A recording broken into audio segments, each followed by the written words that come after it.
So sometimes you just have to look at a duck, point at it and say, damn it, that's a duck. What the hell am I talking about? Well, look, I'll be completely honest with you. I don't really like saying, that was a terrible match, because I know how hard professional wrestling is, and 9 times out of 10, nobody walks to the ring and goes, oh man, I'm going to be absolutely crap here. It just happens because life can suck. However, there are some things you can't get away from, and they go quack quack. My name is Simon from What Culture. Thank you very much for tuning in. This is 10 awesome pay-per-views with only one bad match.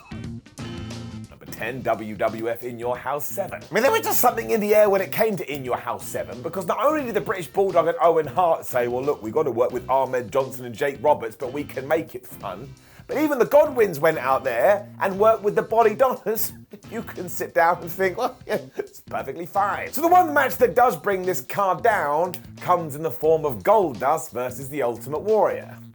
I don't want to be that guy, but it's not really Dustin Runnels' fault. Because in 1996, the Ultimate One was just causing so much hassle behind the scenes, and it was so bad, even Bruce Pritchard on his podcast, who does his best to defend everything, said about this fight, yeah man, that was really, really bad. What's even worse though is, of course, because the rest of the show was damn good, this stood out like a sore thumb. And what's more, we can't put the blame on Goldust's shoulders. When it came to the Warrior, well, you just never knew what you were gonna get. Number 9, WCW Spring Stampede 1999. I mean, this had Juventud Guerrera versus Blitzkrieg. It had Bam Bam Bigelow versus Haku, for those who like to see people murder each other. And you had Diamond Dallas Page becoming the world champion in the main event. I love DDP, he's the savior of wrestling. Very sadly though, when we did get to Disco Inferno versus Conan, well, once again, I'm a positive Pete. You just got to call a spade, it wasn't very good. And what I don't get about any of this is that they just don't do anything. It's chinlock after chinlock after chinlock after chinlock for around about 10 minutes as Disco Inferno does his dancing thing. And imagine he didn't have that gimmick, what the flub else would he have done? And we all know that K-Dog has had some absolute bangers in the past. So once again, if you do have to point the finger of blame at someone, maybe it's the dude that in 2022 says things he really shouldn't say. Number 8, WWE Extreme Rules 2009. Okay, in 2022, Triple H remembered what this premium live event was all about. It doesn't mean you come up with a bunch of dumb stipulations just because it is Extreme Rules. It's meant to be violent, don't do stupid things. However, this wasn't the case over the decade ago, because if you can believe it, out there in the wild, probably on the WWE Network or Peacock, you can watch Santina Marella versus Vicky Guerrero as they fight each other in poo. Look at my face, I am not kidding. And the main reason why you're going to want to fast forward this one is because you also get Batista versus Randy Orton in a steel cage. You get Jeff Hardy versus Edge, which everybody wanted, and it's Chris Jericho versus Rey Mysterio. So very clearly this was one of those times when Vince McMahon was like, ha ha ha pal, we need some comedy. And he tried this, and it was a massive mistake. Number 7, AEW Revolution 2021. Now, I don't actually think that this was a bad match at all. It was just everything building up to it and everything that happened after the fact made everybody scratch their heads because nobody understood what the flub was going on. Because this is when Kip Sabian and Miro finally came together to take on the Best Friends, and by this point, Miro was just playing a lot of video games and hanging out with that Donkey Kong dude.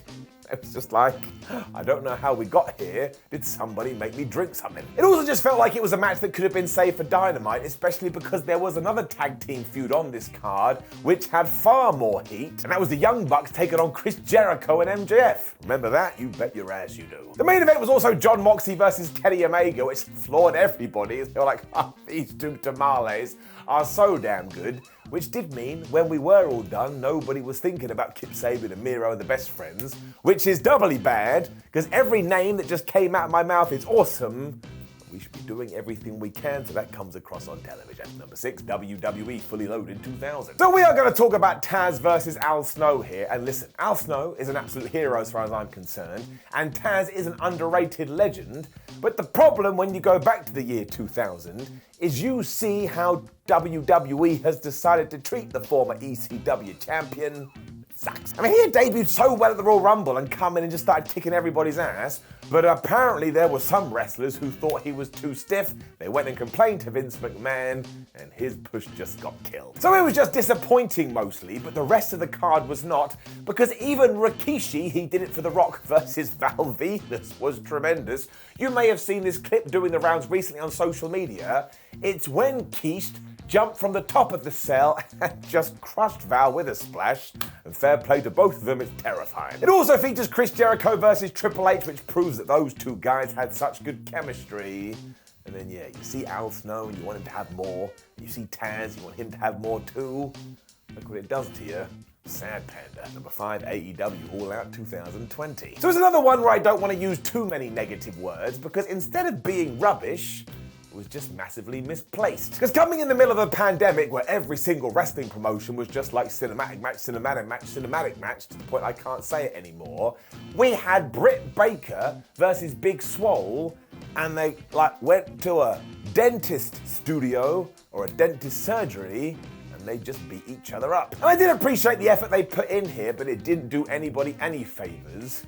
Yes, this was also the night when the cursed Matt Hardy-Sammy Guevara feud continued to absolutely scare the shit out of you, but thankfully everyone was okay. You also had Orange Cassidy versus Chris Jericho and Jon Moxley versus MJF, so when you were grading on a curve, well, it was always going to be hard to touch that. See, I can't reach it. Number 4, WWE WrestleMania Backlash 2021. So if you do have a good memory, you already know what I'm going to talk about.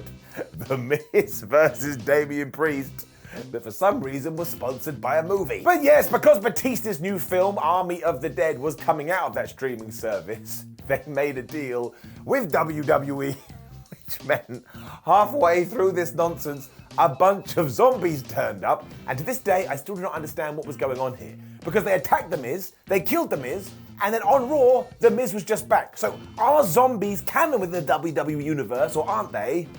I demand answers. The real reason you will get a massive kick out of this whole pay-per-view, though, is because it has Cesaro versus Roman Reigns. And that was just therapeutic, man. The Swiss Superman had deserved that for yonks, and he took the bat, and he hit a home run. And sure, he was back to doing what he was doing before, but at least we got something. Number 3, WWE SummerSlam 2002. Now this premium live event, or pay-per-view as it was back then, is absolute fire. If you want to come in here right now and say, Simon, it's the best SummerSlam ever, I don't think I'm going to argue with you. It's also headlined by Brock versus Rock, which is when the Great One dropped the title to Lesnar as he started his climb to the top of the card. Randomly just thrown in there is The Undertaker versus Test. Now once again, you wouldn't watch this and go, man, that's the worst thing I've ever seen in my life. But it was during a period when the dead man would get in a ring and he would just kill people. He would just run through them. And here we had Test, who was a big guy. It was like, well, I'm sure we can do something with him. Instead, he got laid out too and nobody understood why. So really it just didn't fit, and it kind of felt like WWE going, well, you know, Test is quite tall, people will buy him against the Phenom. And surprise, surprise, they really didn't. Number 2, WWE Money in the Bank 2011. Straight away you are now shouting, oh, CM Punk versus John Cena for the WWE title, which is one of the best matches ever as far as I'm concerned when it comes to atmosphere and story. There was another little nugget on the show which kind of didn't click. This came when Kelly did start taking on Brie Bella for the Women's Championship. And one, you have to put up with Brie Bella's entrance music that goes, and it's like the world is trying to eat your face. It was also just during a time where Kelly ×2, well, she had been put on television too soon and nobody had allowed her to actually learn how to wrestle. It only goes 5 minutes and there are an awful lot of rest holds, but also, this was just mean. Do you know what the previous match to this was? It featured a damn ladder. I swear, sometimes they were sent out there to die. Number 1, WWE WrestleMania 21. Rey Mysterio versus Eddie Guerrero, the first ever Money in the Bank ladder match. Kurt Angle versus Shawn Michaels. Do you see why WrestleMania 21 is so good? It rocks. You also had John Cena versus JBL, where John finally won his first world title, and Triple H versus Batista, which was an absolute banger. And then in the middle there, the Big Show comes out to do a sumo fight. The whole point of this is that WWE had secured sumo legend Akibono, so they thought, well, once again, the Big Show, he's a large chap, he can get into this. But Western audiences didn't really know who Akibono was, so we kind of just stared at it. And you could say, well, that's a bit disrespectful, which is true, but it still went this way. It also just left all the fans to be really offensive and go, Big Show, what are you wearing a thong for? And even though visually it was kind of cool because we took down the ropes, it then lasted all of 20 seconds. Nobody really understood what was going on. So I appreciate the fact we did try and do something different, but come here for 1 second, let us never do it again. Know of any other amazing cards that were ruined by one bad match? Make sure you let us know in the comments below, and don't forget to like the video, share the video, and subscribe. Then head to whatculture.com where you can read articles like this with your eyes, if that's your thing. Make sure you follow us on social media. Trust me, I know. There's a lot of videos out there. Would you please go give them some company? Click. My name is Simon for What Culture. You have yourself a lovely little day.